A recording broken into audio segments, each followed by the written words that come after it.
Okay, we're on. Hi everyone. If you don't remember by now, or maybe just forgot a name to a face, I am Hannah. I'm really happy to join you all this week.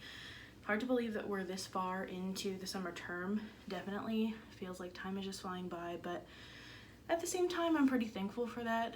I just passed off the GHD on-call phone, so I'm really excited about that. It was a little bit of a wacky week, so I'm happy to get on here and finally be able to record my legal review for you.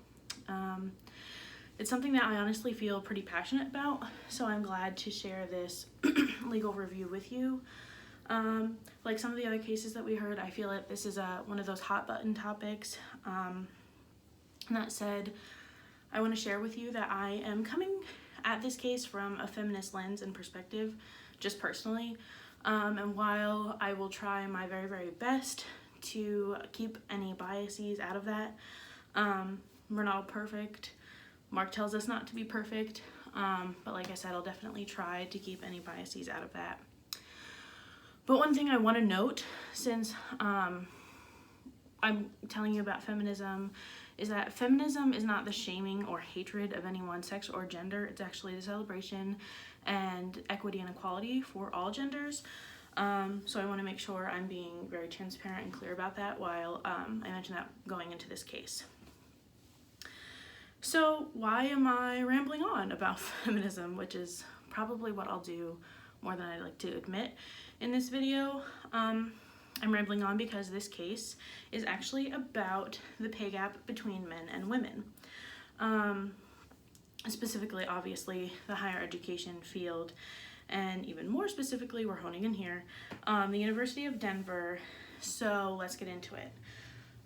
Before I explore the actual case, I want to talk about the history of the pay gap a little bit.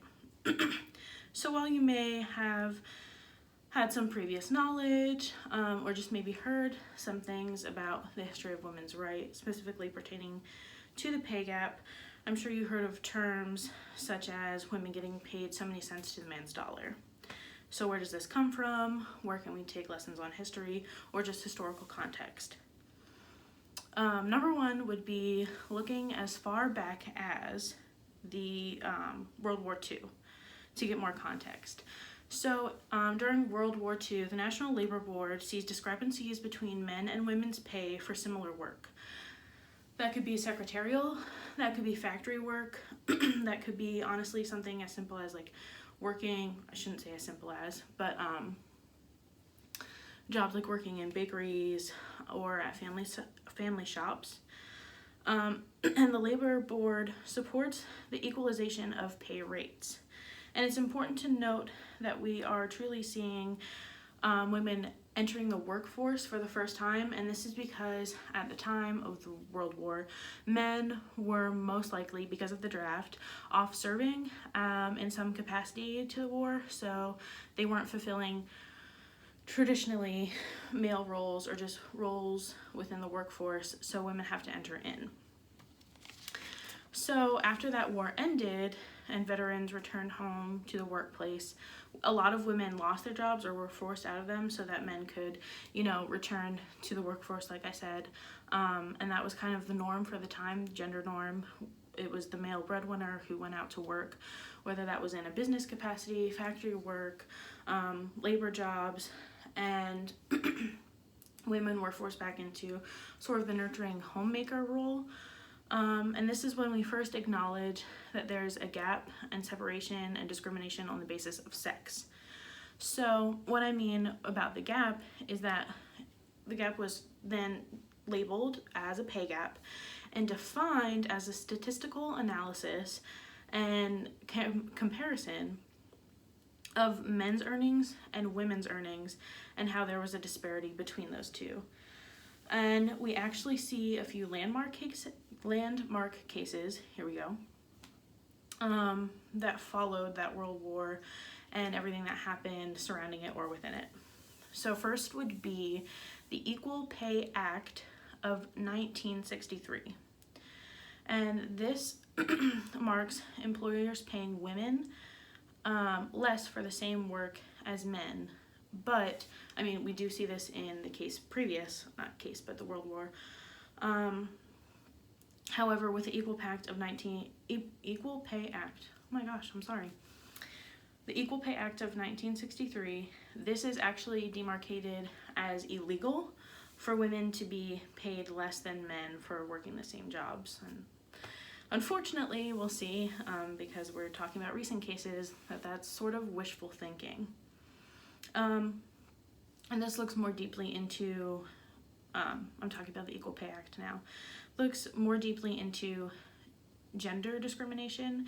And something important to note, and honestly just interesting to note, is that along with the legality of paying women equally, we looked at things such as sex not being able to be seen as either a positive or negative attribute or aspect of a person's resume. So you can't give extra points to a man for being a man, and you can't see it negatively impacting a woman on her resume just because she is a woman. And this kind of got the wheels turning for me, because we've been talking about affirmative action. Obviously that talks more about race, but in the same way, we see how aspects of identity can impact someone on the basis of their opportunities and what is afforded to them. So the second thing that I want to note, while there are other cases that I could discuss, is the Supreme Court case of Corning Glass Works versus Brennan. And I'm sorry if I am looking down, I just want to make sure that I'm hitting all of the notes and information that I have.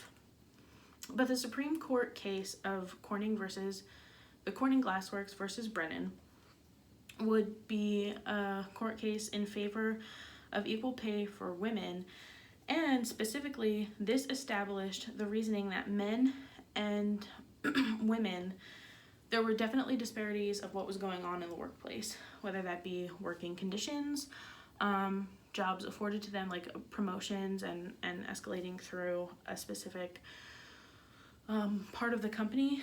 But more specifically, this case established that men saying that they would not do the same work as women for less pay was unacceptable, and we would either have to lower men's pay or raise women's pay so that they had equaled out.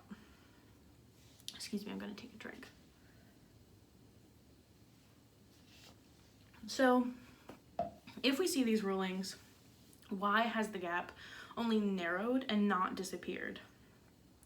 In the resources that I have included under my discussion board post, you'll see that there is a link to sort of this documentation of the pay gap throughout the years. So you'll see, I can't think of it off of the top of my head, but you'll definitely see that in the earlier 1950s, there was maybe, it was somewhere in the 50-cent range of a pay gap, and now we're in a 70-cent range, closer to 80%, but still in the 70s. So we're looking at maybe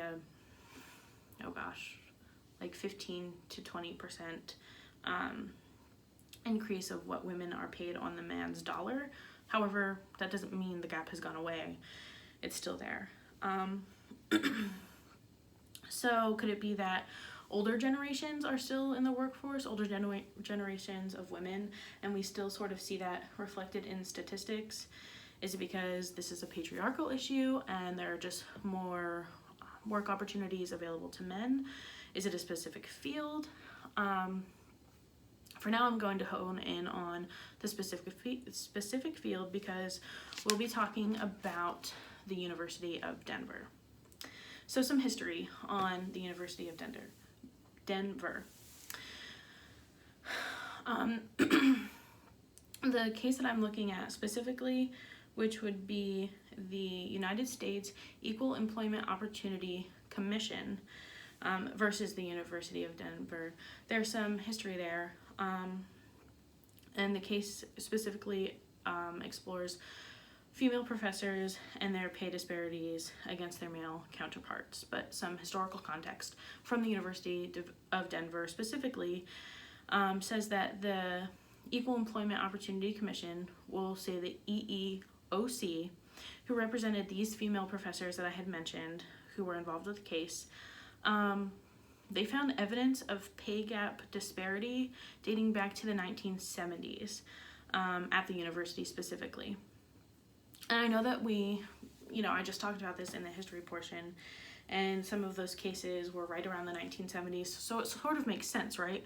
It would make sense that this, the EEOC would find some disparities between the pay gap, that was sort of a national thing that was going on at the time. But the EEOC found that UD did not take steps to remedy this, and that's why we still see cases going on as recent as we do. So flash forward to 2012, and the dean of Sturm College of Law, which I know we're talking about the University of Denver, so I don't want anyone to be confused. The Sturm College of Law is a college within the University of Denver, and the professors, the female professors that we're looking at, are specifically from the College of Law. So in 2012, the dean of the Sturm College of Law writes and sends out a memo regarding faculty pay initiative. So there are some changes, there are some initiatives going on to try to invoke change for faculty pay, make it more opportunistic. However, at the time of the memo, the average salary for females and their male counterparts, for females it was about $40,000 lower than the median male salary. I think I got those. Yes, let me check. Right, so $40,000 lower than the male counterpart median salary. And in response to the memo from the dean, Professor Lucy Marsh, and we'll see her as one of the respondents or those involved with the ongoing case. This professor, Lucy Marsh, and some of her colleagues basically set up a meeting with the dean because they wanted some more context of if there are going to be initiatives that professors and faculty are paid more, given more opportunity. Why is there such a big disparity between what women are paid and what men are paid? And basically the dean says, well, women are underperforming males, so it's not a gender discrimination factor, or it's not because you're a woman, it's because you're underperforming your male counterpart. And while I could spend the remaining time that I have unpacking that statement alone, I'll leave you with the fact that the same dean who sent out this memo had not looked into the gender gap pay problem prior to sending out the memo or having the meeting with these female professors. So, Marsh and her colleagues collaborate with the EEOC, if you're not remembering, that is the United States Equal Employment Opportunity Commission, to file suit against the university, but that didn't happen until 2016. Now, if you remember, I said that meeting with the dean and whatnot, that happened in 2012. So I tried to look into some more information on what happened between that memo with the dean and the meeting and when the lawsuit began, which we would have seen in 2016, but didn't find much information, and I was kind of unsuccessful in gaining more context to that. Having said that, I'll get into the facts of the case. On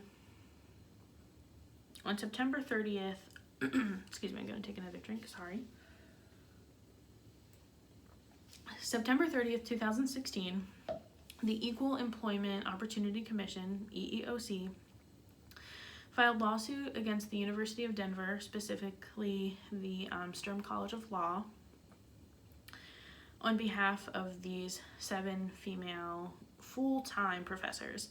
And Lucy Marsh, the professor that I had mentioned who set up the meeting with the dean, she is one of the main proponents of this specific case. And the case was backed by the Equal Pay Act, the Civil Rights Act, and other cases similar to what I mentioned in the historical section. So we're looking at that Corning Glass Company versus Brennan, and some other court cases. If you're interested, I would definitely recommend looking up some cases that investigate or align with Women's Rights Act and the pay gap, because it's really interesting. But something else to note, I mentioned Lucy Marsh, one of the professors, but actually some of those professors, specifically 4 of them, file their own complaints separately at first. A few months go by, there are court proceedings, there's some things happening within the court system, but eventually, after several months, a joint motion was put into place, and it becomes like a joint effort. So for the case specifically, the EEOC sought monetary compensation for the gender discrimination. In this case, why it was mostly put into motion, I'm sure you could gather by now, is that there was discrimination of pay on the basis of sex and gender. So eventually there was a ruling in favor of the female professors because it was seen as unconstitutional and against women's rights, and they would receive $2,660,000 as well as increased salaries. Of the 7 female professors, the University of Denver adopted a new policy and procedure so that employees were empowered and enabled to sort of go ahead and report any sort of discriminatory behavior, whether it be pay, whether it be within the workplace, or anything that they notice. And this decree that happened as a ruling of the case was set to last for 6 years. So obviously it was settled. That was the decree that was set in motion by the court, and that actually happened in 2018. So we see this happening from September of 2016 to 2018, so about a 2-year period. That doesn't mean this case particularly has been closed. It has been settled, but it's technically considered still open because for the next 6 years there will be ongoing evaluation, sort of auditing, that makes sure that these specific 7 female professors are properly compensated and not discriminated against, especially after such a case as large as this. And I do want to make note that this happened within Supreme Court. This case was taken to Supreme Court. So obviously from the ruling we see that there was justice for these 7 female professors. They got salary raises, they got monetary compensation for legal fees, for all of that good stuff. Not good, but I'm sure you know what I mean. But I want to take a second and pan back and look at this more broad scale. And I want to highlight some things that I consider to be key factors after the ruling at the University of Denver specifically. So we're talking about the pay gap, we're talking about equality for women, women's rights. And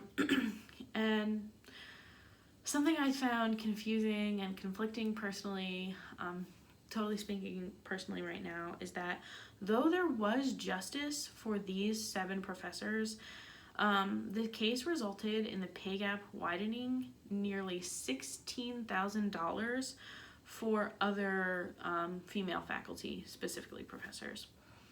That is a drastic jump, if you ask me, and I'm glad that the university is paying more attention to gender discrimination-based pay, but it's just hard to believe that women were so impacted negatively at a case where we would think that women would be impacted positively by the ruling. However, a positive aspect to this is that university officials saw this ruling as an opportunity to enhance equity, integrity, and opportunity for all faculty, so new initiatives were set into place. And I know that we're talking about higher education, so I don't want to leave students out of the equation. That's what our practice is based on. And at the University of Denver specifically, there was no impact on funding or opportunities such as scholarship, grants, that sort of thing for students. But looking out even broader, what does this mean for higher education. I know that we've talked about students, mostly students, when we're talking about cases, but, and that's been more heavily handed on the sort of demographic that we're looking at, students. And students by no means are not impacted by this case, because we could look at, you know, the institutional culture, the departmental culture, and the attitudes or culture within the professors that students are working with. So what does this mean for their time? What does this mean for their education? Definitely want to look at things like this, like that. But what I love so much about this case is that it focuses a little bit more on the profession and us as professionals in particular and what we can gather from it, because this may impact job demand or job search. Departmental culture, like I said, it could impact students, but more so those who are within the department. And institutional reputation. I'm sure that when people are looking for employment, you know, University of Denver, Sturm College of Law, or elsewhere, that when we're looking at these things, like, wow, these women were impacted by unequal opportunity job-wise, so is this a place where I would want to work? And that's something that I think, you know, it's in the back of our minds, but maybe we don't think about it as often, and it's definitely something to consider as we move forward in our program and in our careers.